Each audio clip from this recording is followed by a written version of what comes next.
You're listening to the Night Demon Network. Go to nightdemon.net/subscriber to unlock more exclusive content.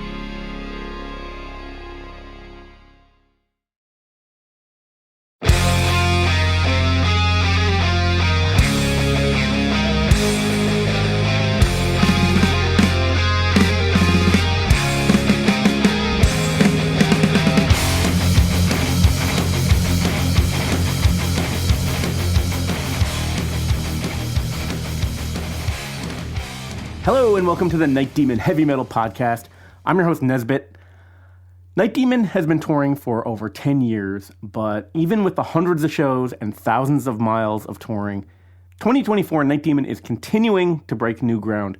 First a Japanese tour, then an Australian tour, and now for the first time ever, yet another country drinks from the chalice for the first time.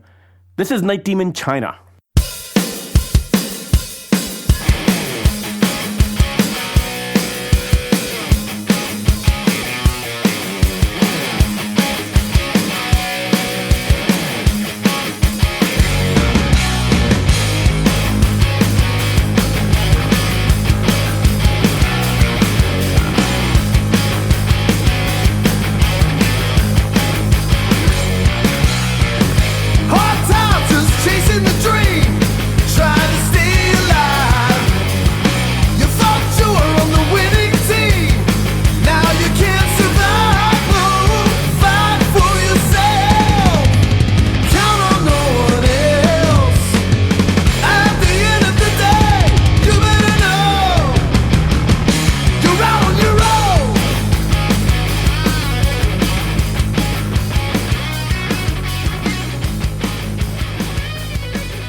So, Australia, success, now onward to China.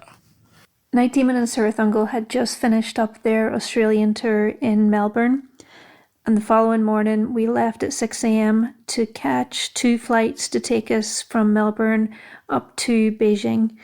Is there a big metal scene in China? Well, I'm not really sure. I never personally heard of any metal bands from China. Never listened to any. Not a single one that I can even think of. However, China is a big country with a lot of people.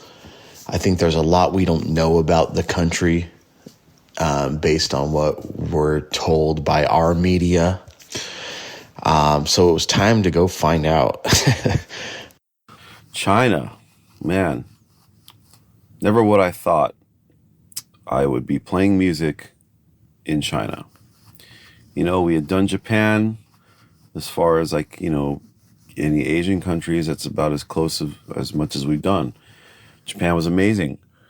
China, again, I didn't really know what to expect. But hey, where there's demand, we'll find a way and we'll go. Basically how the shows came about, or the show in China, I contacted a friend of mine, Mirai, from the band Psy. They're a Japanese band. And he also works with Warder Records, who released the Night Demon Outsiders Japanese version. So I was in contact with him and said, look, we're going to Australia. Night Demon had been scheduled to be in Japan with Raven for 2 shows right before the Australian trip. But I wanted to come back one more, like right after Australia. Basically, I wanted to come back with Cirith Ungol. I was like, man, we're so close to Japan being out in Australia. This would be a great opportunity for Cirith Ungol to play in Japan for the first time in their lives, to even just go there. So I hit up Mirai and said, look, we're already going to be out there, so the expense of getting across the world or around the world is kind of already, you know, we're good on that. We just need to get over to Japan and get some shows. What do you think? And, you know, he was pretty honest with me and said, look, right now, like the shows in Japan they're not doing great. Heavy metal shows. I mean, they're not that big. And he said, honestly, I think you guys would be better off in China and I could set you up with a promoter out there, and there will be 10 times as many people. And so I said, really, that's pretty insane. So he set me up, and basically, I mean, it was right off the bat, like, okay, we want Cirith, Ungol, and Night Demon. Here's the deal. The money was good, and they gave us the date we wanted in Beijing, which was 2 days after the Australian tour ended. And there we were. So it was basically from LA to Australia to China. And then we were going to Sweden after that to do Sweden Rock. So it's a pretty nice little quick world tour there. But we were really excited because, just the thought of going to China in general, just even as a person, not let alone a band, was just so exciting to me personally. Beijing!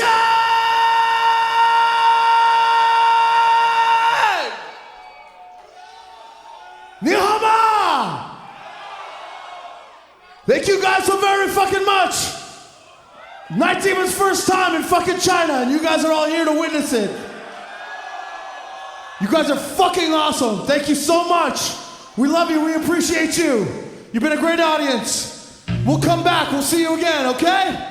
From Ventura, California, Night Demon!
Thank you, Beijing! Xing!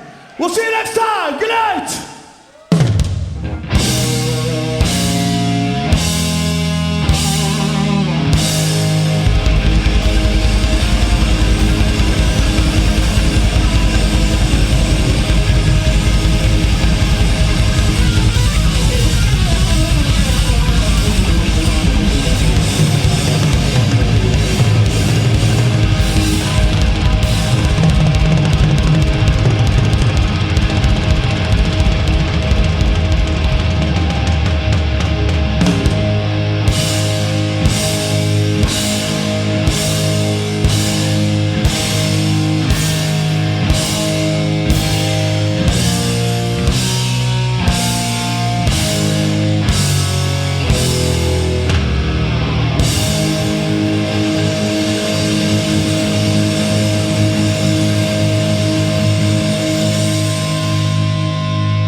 So as far as submitting the bands and getting approval for our songs and lyrics with the Chinese government, I mean, this is something that a lot of people know about. I mean, there's a lot of things that have been, a lot of Western art and work and literature, or even just information that's been known to be quote unquote censored in China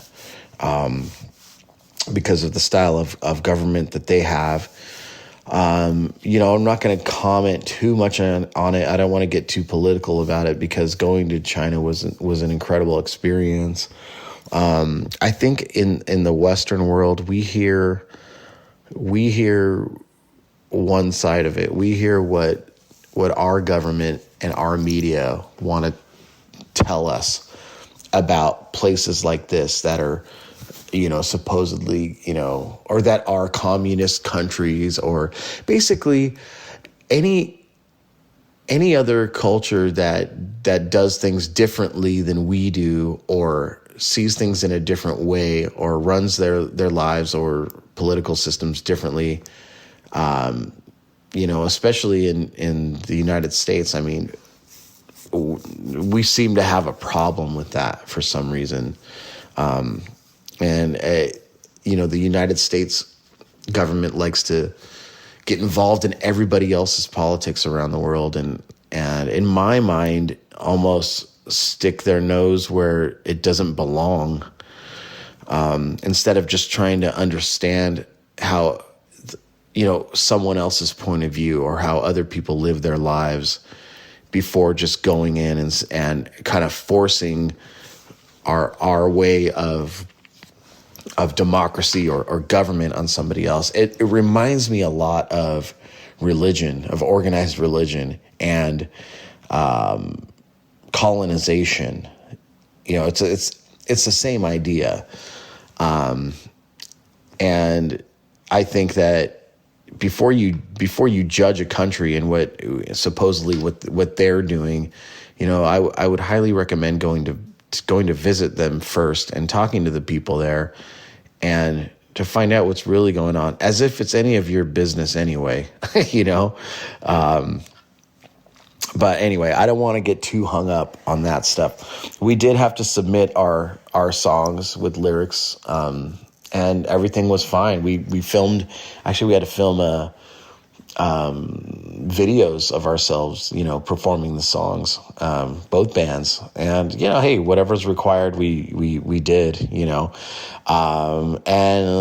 there was no, I had heard of bands having to change lyrics and stuff like that over there, but there was nothing that we needed to change. Actually, they were fine with everything. And that was really cool. I was really happy about that.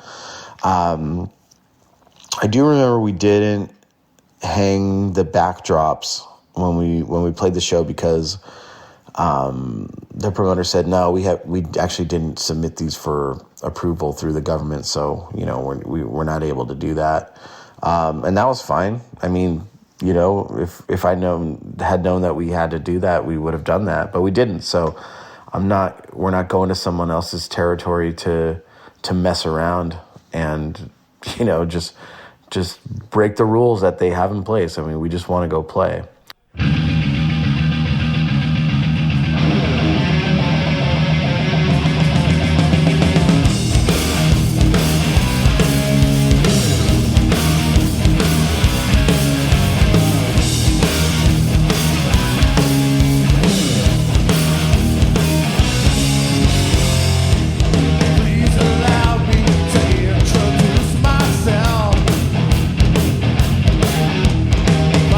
Tell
so the logistics involved of going to China, a lot of people say that there's this extensive intensive visa process. Well, I mean, look, I've brought foreign bands over to the United States, and let me tell you, bringing a band to play in the United States it's harder than getting into any other country in the world.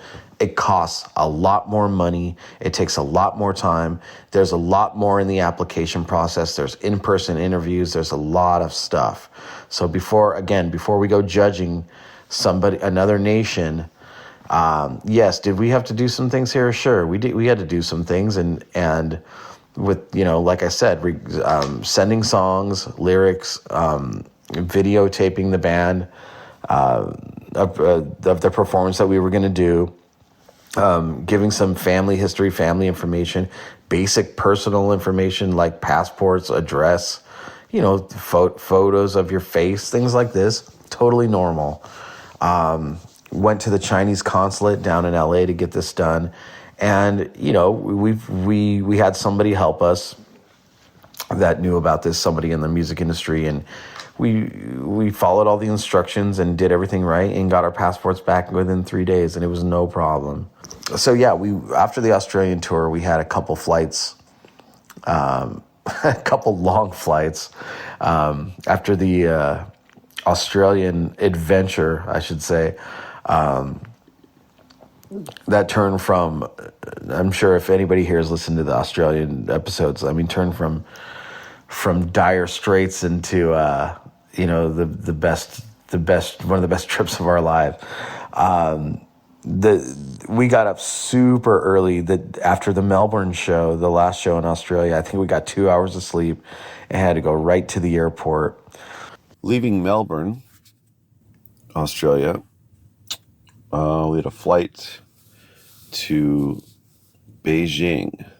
So the first one, I think, was fairly long. It was at least 9-10 hours to a city in the south of China that I'll totally butcher the name, but I think it's like Jianghu. So we had a layover there and then a flight onwards to Beijing. China, with a stop off in Qatar. That's Qatar, which is near Dubai and all that kind of stuff, which was a trip. We had a layover there. And I remember flying in, and it was at night, but just seeing the lights of, Dubai and all that by coming in was pretty cool. Because, that place is like super futuristic and rich and has some of the craziest like architecture and buildings in the world and all that stuff. We'd love to play there sometime too. But so anyway, we had a layover there. And now at this point, I'm starting to feel a little bit of something coming on. So I'm like, fuck, great.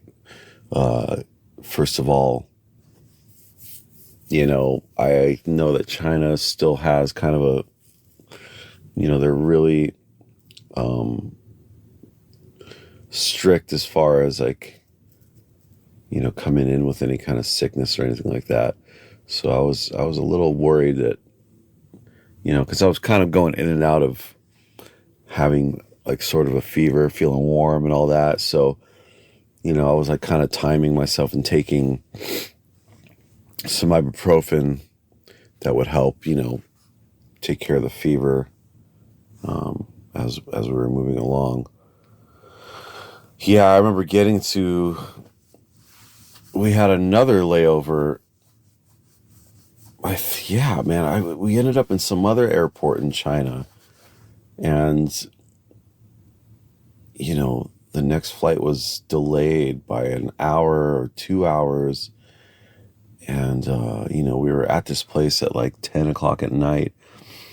And, I remember going through security and all that. And it was pretty standard kind of stuff, nothing crazy. But, once we got in there, realizing, man, there's like nothing open. There's no restaurants really or shops.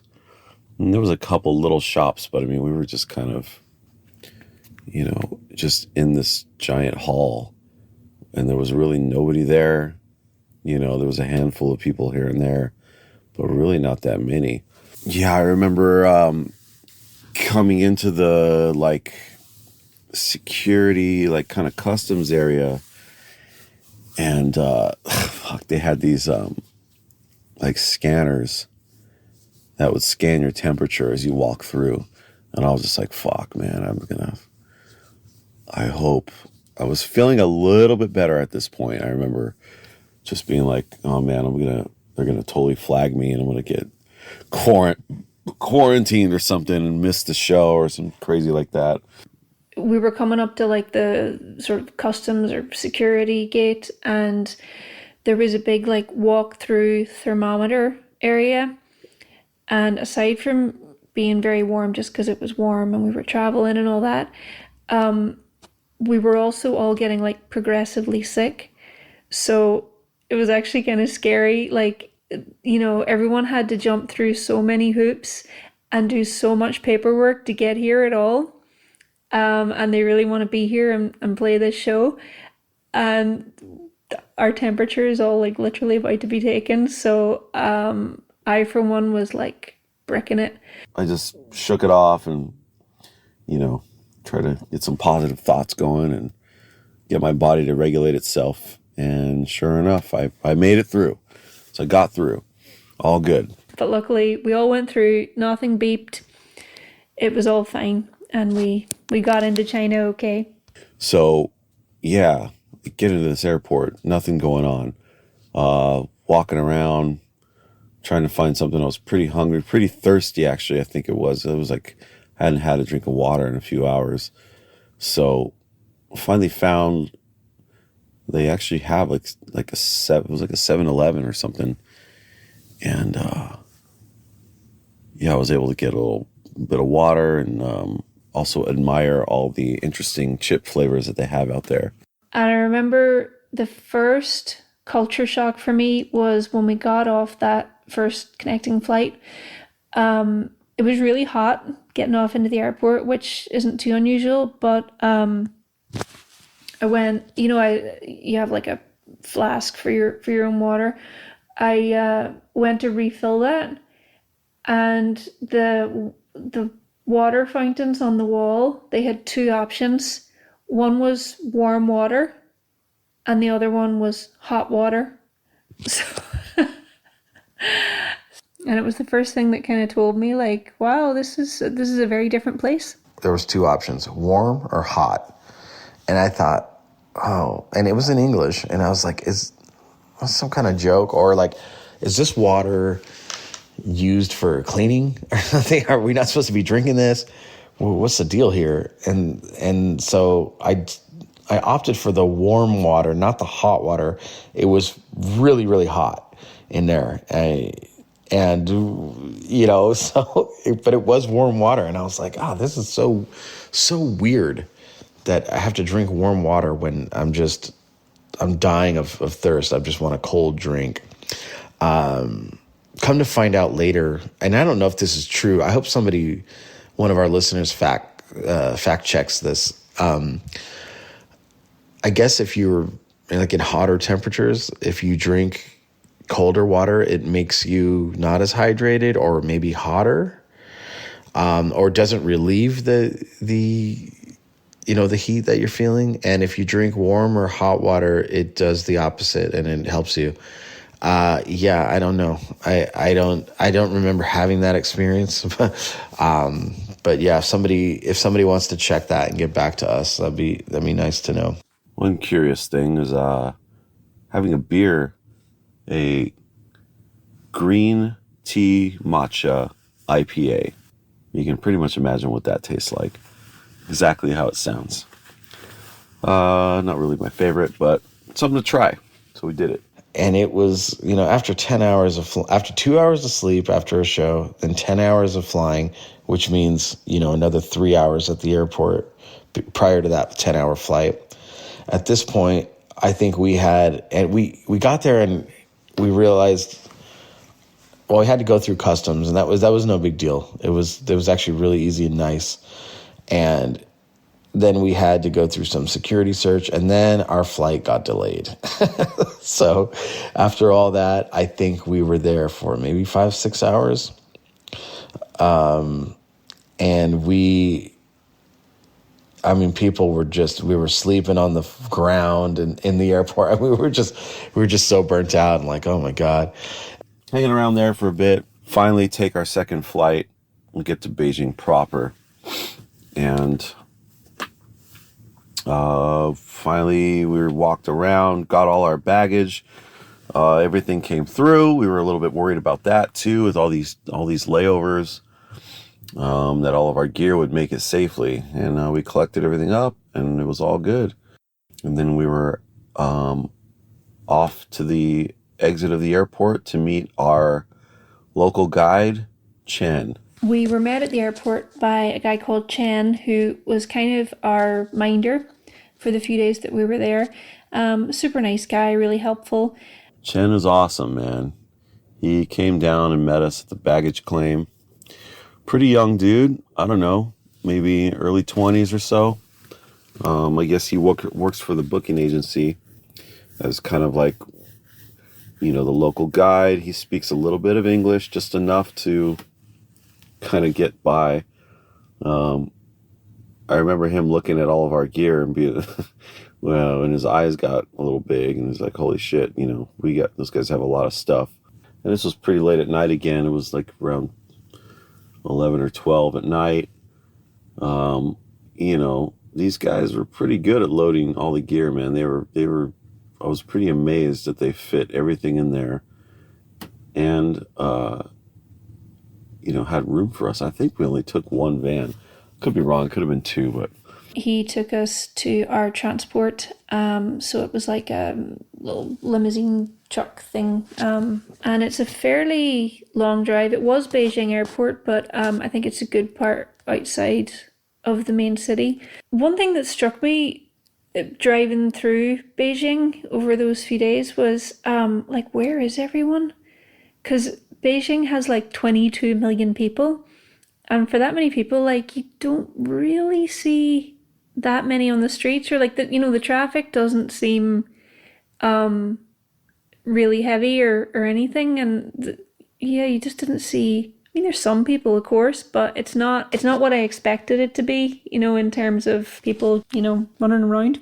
When we got to the area where our hotel was, it was eerie. It was like a ghost town. It was literally like not one person on the street. Everything was super clean and just perfect, in a weird, eerie way. Getting to the hotel, we pulled up and I was like, okay, this place looks pretty nice. The area that we were in, I guess, is a part of Beijing that's very religious, I guess. So there's a lot of kind of temples and spiritual kind of things, architecture, there's some natural kind of parks near us. Everything was cool. No high rise, crazy, that whole thing you would, you think of when you think of Beijing, or at least I do, big city, bustling, crazy shit, the air being yellow and all that stuff. But there was none of that. It was very serene and peaceful where we were. They brought us to our hotel. It was very cool. It, I guess it was sort of modeled after an old temple type thing. So it was beautifully decorated in what I think was a fairly traditional style. But inside it was all mod cons. They had a little robot, a little Dalek-y type dude, zipping around the corridors. I think he was bringing meals to people's rooms or that sort of thing. So that was pretty cool. The rooms were super cool, super nice, very high tech. Everything was on a computer panel screen thing on the wall. The toilet seats were heated. That was a very nice touch. it was one of the nicest rooms I had stayed in, and it didn't look like, it wasn't like, hey, this is like the Ritz-Carlton, like the most fanciest hotel in China. No, but it was still awesome. Like even everything in the bathroom, the technology that they had there with the lights, everything, it was just so impressive, and it was so clean, and Chen took really good care of us. There was, just right off the bat, it felt so much different than what our society would make you think about a place like this. And it actually seemed a lot better run than what we have back home. And I'll be honest about that. I mean, I did not expect that, but I was pleasantly surprised to realize that. And yeah, yes, the rooms were really comfortable and cool, and we were all absolutely exhausted, and also kind of coming down with whatever bug the boys had picked up in Australia. So not feeling great, and just really happy to get our heads down on a pillow for a bit of rest. Hey guys, Nesbitt here. If you would like to support Night Demon and this podcast, the best way to do it is to become a Night Demon subscriber. Not only will you be doing your part to support a true heavy metal band out there really living it, you'll also gain access to a ton of extras. Bonus audio content, a subscriber-only merch store with rare items from the band's archives. You can stream never-before-heard demos and unearth live concerts from the live vaults. Communicate with the other Night Demon diehards on an exclusive subscriber forum, and gain early access to all press releases, album pre-orders, new merchandise, and a ton more. And another thing that I think is pretty cool is Night Demon will be donating 10% of every subscription fee to the Metal Cares Foundation, which is a charitable fund the band started in 2014 to aid those in our metal community. So head over to nightdemon.net/subscriber and join us as we make heavy metal history together as one. And on a side note, I'll personally think you're a grade A badass.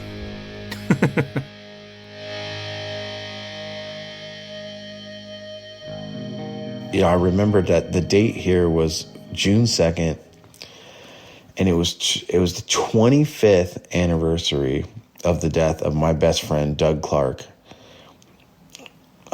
My best friend growing up. We were in our first band together, the band we thought would never end. He passed away when we were very young. We were 18, and I've told the story on the podcast. I think there's some early days episodes that you can hear about it. The pre-early days episodes, the origins of the demon. But I had such a bond with him. We had such a bond over metal and just the drive to go out and be in a band. And it's just like 25 years after he passed, I'm still doing this, and I'm just kind of, I know it's at a higher level, obviously, than it was 25 years ago. But I'm still going for it every day, and no matter how difficult it is, we're all doing this in the band, and it was just one of those moments that I was really grateful, and I was kind of just hoping that he was proud of what we were. He knew Armand too. We were all friends, and I just kind of was just hoping that he was kind of proud of us of what we were doing, and the fact that he's not around, he's not on this earth anymore. We have the opportunity to go out and do this damn thing, and there's nothing that we should take for granted. We should continue on with this and deal with all of the obstacles with a grain of salt, because it could be gone at any day, and we're here doing it now. Let's go out and get this done, and that made me feel really good. Still feeling a little funky at this point. So I just went right to bed. The show was the next day, so wanted to make sure I was good for that. Well, that's it for this week and Night Demon's first ever trip to China. Next week, we'll dive into their show in Beijing and Cirith Ungol set. As always, we have live audio from the show in the subscribers section on nightdemon.net. To become a member, you can check out the hundreds of audio clips and videos and photos from this tour and past tours, all kinds of bonus content, but you have to be a member. Check out nightdemon.net for details. Until next time, this is Nesbitt signing off.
Thanks for listening to the Night Demon Heavy Metal Podcast.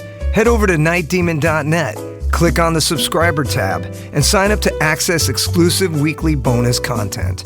If you would like to donate to support the Night Demon Heavy Metal Podcast, you can do so through PayPal at paypal.me/nightdemonmetal. Additionally, if you have not already done so, please subscribe, like, rate, and review the show on iTunes or wherever you listen to podcasts.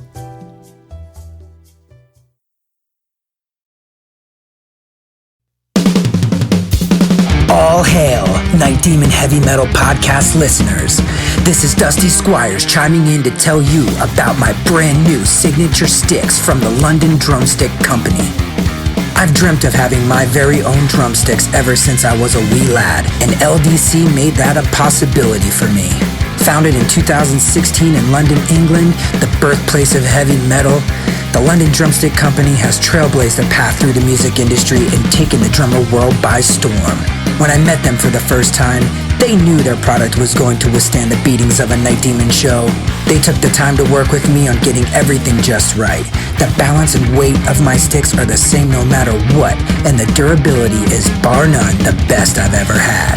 I know my sticks will last through the set night after night. I'm truly honored to work with a company that caters to their players the way LDC does. Their innovation and attention to detail is what separates them from the rest of the stick makers out there. Their custom stick sleeves are unbelievable and really make the entire presentation complete. Wait until you see the design they came up with for me. It blew my mind and was a surprise to say the least. They have all kinds of amazing swag, including hoodies, t-shirts, drummer shorts, drum keys, stick bags, towels, face masks, practice pads, and much, much more. Even if you're not a drummer, you can be a part of Demon history and order my brand new signature sticks direct from their website. How cool is that? And to top it off, the London Drumstick Company are giving an exclusive offer to the Night Demon Heavy Metal Podcast listeners. Go to londondrumsticks.co.uk and receive a 15% store-wide discount using promo code DEMONSTICKS. All capital letters, no spaces, Demon Sticks. DEMONSTICKS.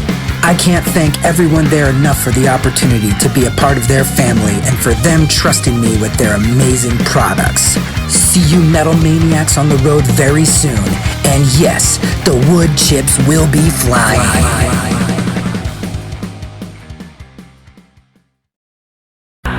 Greetings, boils and ghouls. This is your comrade, the Crypt Keeper here, reporting dead from the sanctuary of the strange. Tonight's macabre myth is a fright-filled feature, one overflowing with monsters, madness, and magic.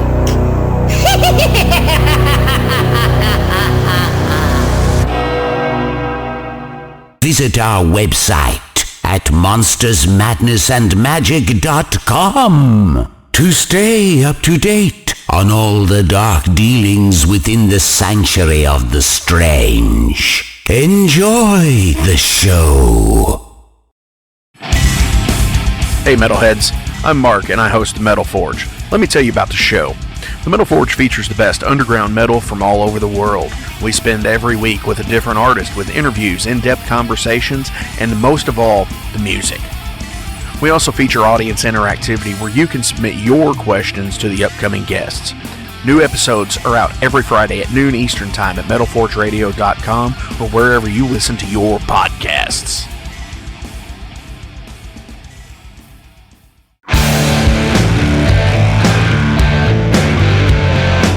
Want to know what's going on in the world of music? Then tune in to the Nothing Shocking Podcast, a non-genre based, all ages friendly rock and roll program. Join us weekly for interviews with all your favorite rock stars from the mainstream to the underground. You can find us at nothingshocking.libsyn.com or anywhere you download podcasts.